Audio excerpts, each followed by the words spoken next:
I wanted to focus my time on the categories of cybersecurity. So a lot of times in this industry, people think that cybersecurity is all about. I think it's all about just hacking or something like that, something to that effect. And those are the things that are popular. Just um, hacking or pen testing or programming. Another one's for digital forensics. People think that that's all that there is. But in cybersecurity, now, just so you know, I've been doing this for a very long time. I've done everything from the technical side where I'm actually configuring systems and installing systems and that kind of thing. But I've also done the sort of more of the management type side.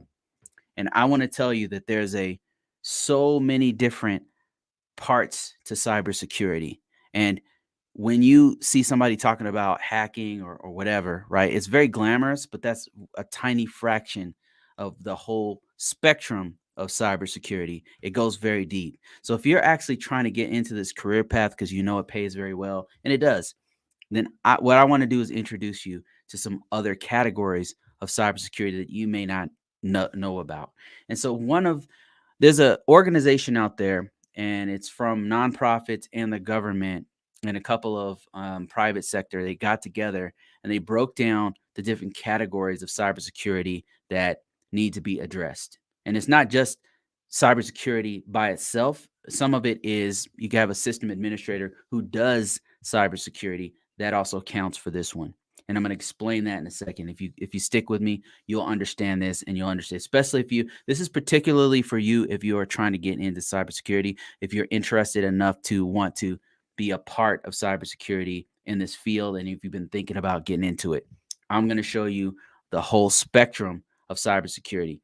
Let me show you a framework called it's called the Workforce Framework for Cybersecurity. And if you didn't know about this, this is something the U.S. federal government has been using for years now to figure out what categories to put people in and what kind of training that they need to do in order to be in these different categories.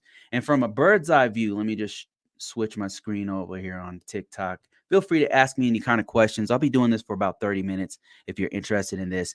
But let me show you what I've got going on here. And I'm just so you know, I'm broadcasting on a podcast, but I'm also doing so I will explain what we're looking at here. But you can watch this on YouTube and Facebook. Eventually, we'll put this on Facebook. But here we have all the categories. Now, there's 7 different categories at the time of this recording. There's analyze, there's collect and operate, there's investigate, there is operate and maintain, oversee and govern, protect and defend, and securely provision. And what I want to do is give you an example of each one of these 7 categories, because each one of these breaks out into specialty areas.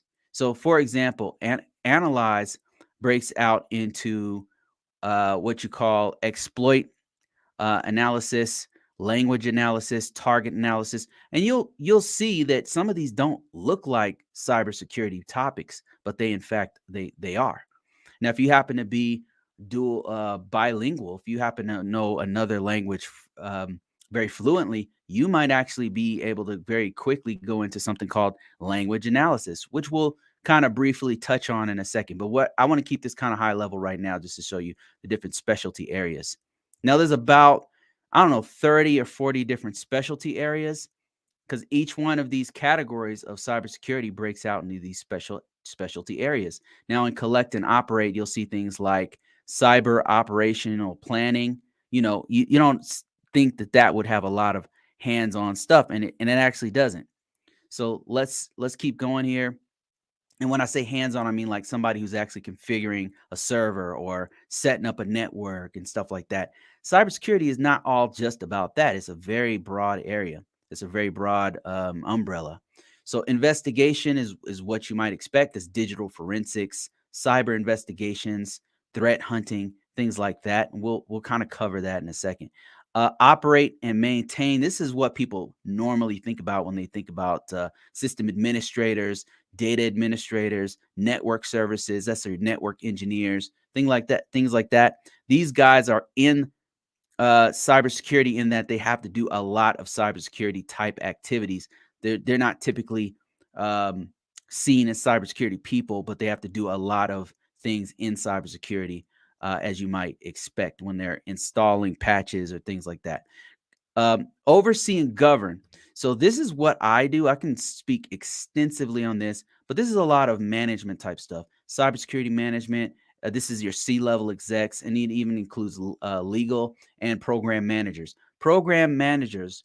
This is something I would very much like to talk to you about because program management requires a certain level of emotional intelligence that a lot of IT people do not have. Okay, and I it's a very important, a very critical piece of any kind of system engineering, any kind of major cybersecurity projects, anything the organization is doing that where they're spending a lot of time, money, and energy and a lot of resources. They need a program manager. I'll get off my soapbox on that one, but it also pays very well. So that's something I talk about a lot on my site. Program management is a big one. Okay, anyway, let's keep going. Let's keep it high level. Protect and defend. So protect and defend is dealing with a cyber defense analysis, just to kind of name a few. Incident response, that's a huge one. Vulnerability assessment and management, huge, huge, huge. But that's defend, protect and defend. So you see, this is not all just firewalls. This is not all hacking. I haven't even mentioned hacking yet, right? That's how big this field is.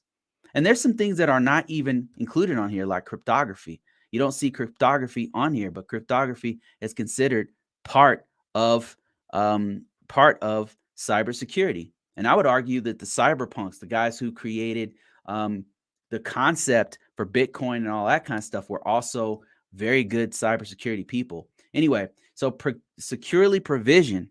Now, this one has to do with risk management, software development, system architecture, that sort of thing.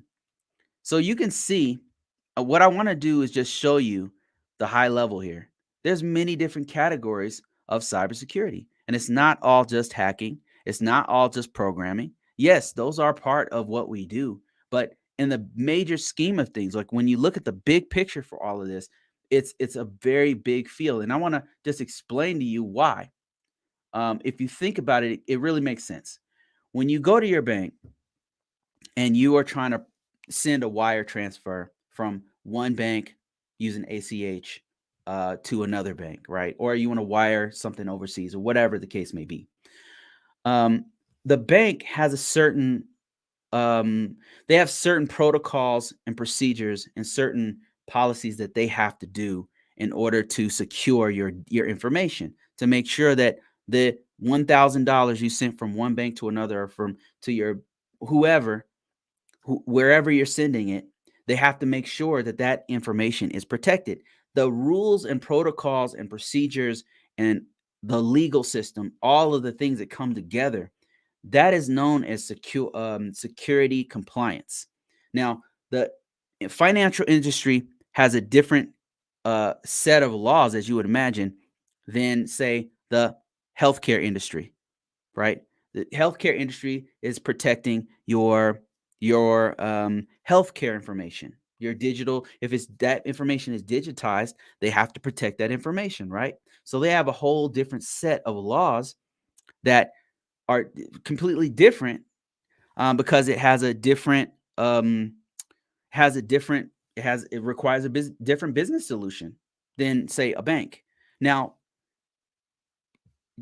if you think about it like this, the government, the federal government, who's protecting your social security number, they're protecting your, I don't know, they're holding, making sure that things like the DMV, if you're talking about the state, they have to protect your personal information as well, and making sure that that's, of course, there's all kinds of leaks and all kinds of hacks and all that kind of stuff going on. But they have a whole different set of procedures and rule sets and laws that apply to the federal and state government. And that's also called security compliance. Security compliance is in every industry, it's in every state, it's in every jurisdiction, it's in every county, and it's in every country. Each country has their own set of laws that pertain to them. And all of them have different solutions that they need for their particular situation. So one would imagine, like as you can probably imagine, there's a lot of security that has to be done for that. And it's not all hacking. Like you can see how hacking is a tiny drip in a gigantic ocean that is cybersecurity. Cybersecurity is a very huge field. And that's why you have 7 different categories. Now, what I want to do is kind of give you a practical understanding of these 7 categories. Now, let's start from the top here. I'm going to give you a specific example of where you might have seen this on TV or in a movie, or kind of relate it to something you can understand here on a practical way. So let's start with analyze. The first category we see on the top here is analyze. So analyze has these specialty areas right here. Now, if you break these down, and if you want to go to the site, by the way, if you happen to be watching me on YouTube, I have a link to where you can actually follow along. The actual site is there in the link. Now, analyze. Let me give you a practical understanding what analyze is. Now, when I was in the military, when I was in a combat zone, and we had language analysts. If ever we and the reason why we had these language analysts was because we can't understand, say, if say another country is attempting to hack our systems. Like they'll put some code on our systems, and that code happens to be in Ukrainian or in Russian or whatever other language. You need a language analyst to actually figure out what is being said in that code. And that's why a lot of times they figure out, oh yeah, this hack came from Russia, this hack came from Ukraine, this hack came from whatever country, because you have a language analyst who has they're multidisciplined in languages where they can figure out and decipher and figure out like what's going on, and they'll have like different tools that'll help them to decipher what's going on with whatever hack is going on. So this is actually a part of the analyze category. Let me give you another example: threat analysis. Now this is a big one. So a cyber threat analysis is something where what you're doing is you're trying to detect and figure out where a company might get hacked from, an organization might get hacked from. And it sounds impossible, sounds crazy, right? But how can you figure out where threats are coming from? Well, there's some ways to do it. So if you think about like this, right now somebody might be trying to hack. I don't know. I'm just pick something off the top of my head. They might be trying to hack Walmart or something. Well, what Walmart can do is they can have somebody scour the internet and conduct searches, or create a tool that goes out and crawls, does a web crawl of the internet to figure out, okay, who is mentioning Walmart, who is talking about it on social media, where are the communications that are in the public domain, to figure out who is talking about us, so we can figure out where those threats are coming from. Because a lot of times before the attack even occurs, these criminal hackers are talking amongst each other on the dark web about how they're going to attack, or they even already had the attack. They already pulled the information from there, and they're selling Walmart's emails. Now, this is just an example. Just so you know, I don't have a client with Walmart or anything like that. Have not interacted with Walmart's cybersecurity. I was using them as an example, and I'm unaware of any current attacks or anything like that. So this is just an example, but that is what threat warning analysts do.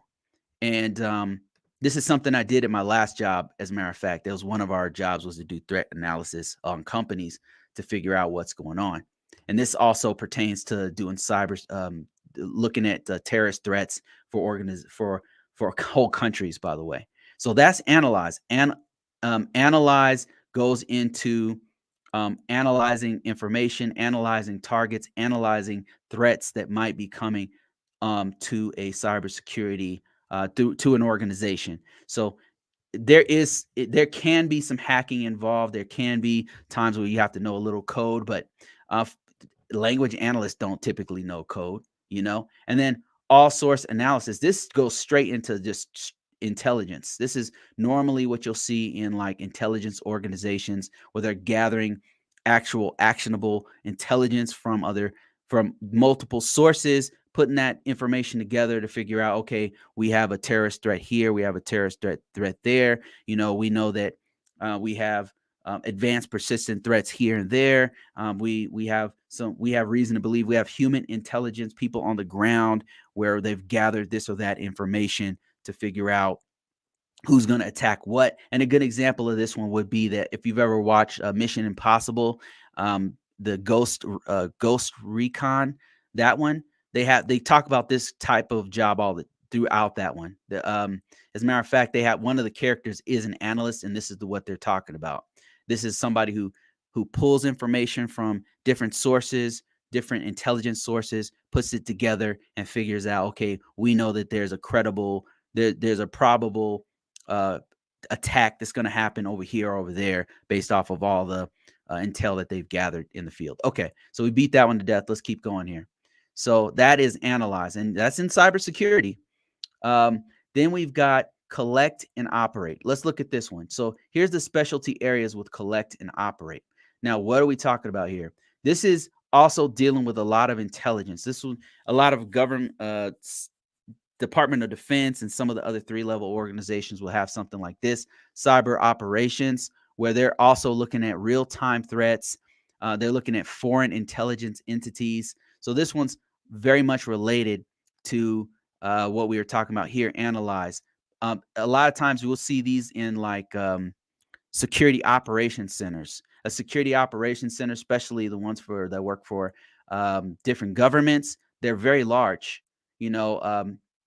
They have a large office where you have all these giant screens going on. You see these in movies, like when they were walking in, and it's like, what's the threat? And there's supposed to be a bomb here, and they're trying to figure out like what's going on. So a lot of times they're talking about a cyber intel planner. These are the guys who put everything together. And if I could just kind of read through some of this details here, it says develops detailed intelligence plans to satisfy cyber operations requirements. So these are the guys that are kind of managing all the information that's coming in and what we're going to do once we gather that information. So that is collect and operates, dealing with a lot of intel type stuff. And you see it in movies and stuff like that. It's not like the movies, to be honest with you. It's pretty boring.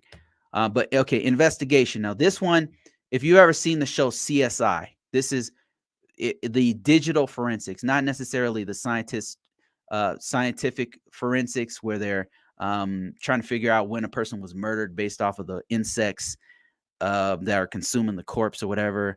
Sorry to be so crude, but that's forensics. Digital forensics is a little bit different.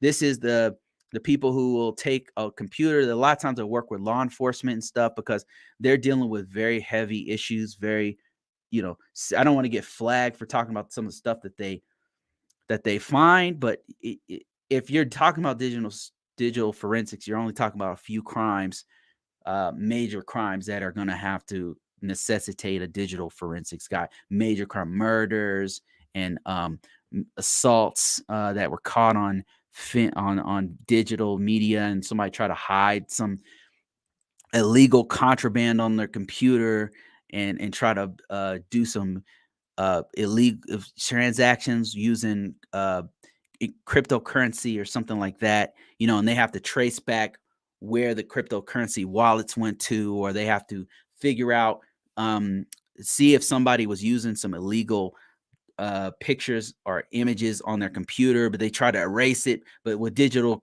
forensics, you can actually extract that from the ones and zeros on the hard drive. That is what we're talking about when we're talking about investigations. So they work a lot with law enforcement. They work a lot with law. They might have to do things like what you call it, a chain of custody, where they have to make sure that the hard drive that they're investigating can get to trial and not be tampered with, and things like that. So that's investigations. Then you have maintain and operate. So what is this one? Maintain and operate this one's pretty self-explanatory. Once you see some of the job titles and stuff in here, network services. That's like the people who install, configure, test, operate, maintain the network, the firewalls, the switches, the hubs. They say hubs here, but not many people use hubs that much anymore, so that's kind of funny. But system administrators, these are people who install, troubleshoot, maintain the servers and the configuration files, and make sure that the confidentiality, the integrity, and the availability of the system is protected. So yeah, that is maintain and operate. Then you've got oversee and govern. Now I could talk. My entire site is about this one, specifically about cybersecurity management, because this is what I do. And this is when we were talking about this in the beginning, we are talking about what exactly what I'm doing, which is this right here, information system security manager. Actually, my specialty is information system security operate officer, but management is something I do as well. So a security, doing cybersecurity for the whole organization, making sure that the cybersecurity of the organization is sound, making sure the documentation is good, making sure that you've got all the system security controls are in place, things like that. And you have to work a lot with the C-level execs, high-level security people within the organization. You're doing a lot of coordination, talking with the program managers, talking with the subject matter experts on the firewalls, on the networks, on all that kind of stuff to make sure that we as a team in the organization are doing what we're supposed to do, whether that's doing PCI compliance or HIPAA compliance or whatever industry standard we need to meet. That's kind of what cybersecurity managers are kind of doing. And then a ComSec manager, these guys manage the cryptography, the crypto keys within an organization. So that's just one of the specialty areas that we're talking about for oversee and govern. This also goes into C-level execs. This is your CIOs, your CISOs with chief system security officers or your chief information security officers, your C-level execs, your legal people. You don't often see legal people lumped into cybersecurity, but here it is right before your eyes. I'm telling you, the point I'm trying to make is that cybersecurity is not just programming, it's not just hacking stuff. It includes legal advocacy, because the organization has to protect its reputation. If somebody is defaming the organization, right? Their reputation is at stake. Who do they go to? You go to your legal team. Your legal team has to determine, okay, did these people defame our organization? Do we need to do a cease and desist order on this website that's trying to do what's called typo squatting? Like, that's where you, like, let's say google.com, but somebody creates a site called Google, where the E and the L are transposed, so that people, whenever they miss type Google, it goes to their site, and then they take you to some malware or something, some other site. So do we have a legal case for the protection of our reputation or not? So legal is also where you would talk about, okay, we need to develop a privacy notification. We need to develop a something, so that a non-disclosure agreement for all of our users who come in. That's legal department. They're very much involved with things like privacy notifications that pop up on a website. Whenever you've gone to a website, that privacy notification pops up, right? That's serious, because the organization doesn't want to be liable they don't want to get sued because they released your information without you knowing about it, without you knowing what you were clicking on. So they have to go to the legal department for that kind of stuff. Cybersecurity includes that kind of thing. So let's keep going here. I want to show you a few more things, and I'll keep it a little bit briefer on the next ones we do. So that's oversee and govern. Let's go to the next one, which is protect and defend. This is one of my favorite ones, because this one includes cyber defense analysis. In a past life, this is what I did, and this one is really fun. I really love doing this one.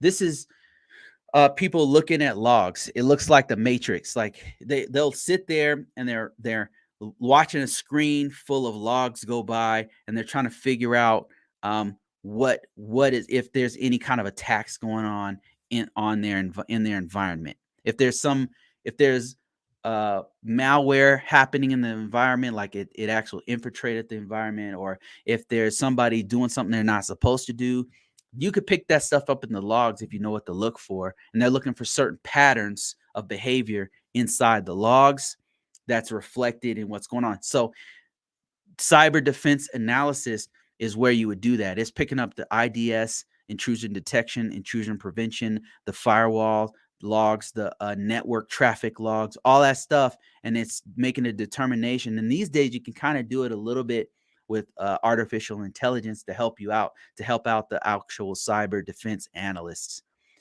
So that is what we're talking about with, that's one of the things that we're talking about with protect and defend. Another huge one is incident response. That's a big one. And then vulnerability. These are like whole industries, by the way. I mean, this, I'm briefly kind of mentioning the names, but this is an entire industry in and of itself.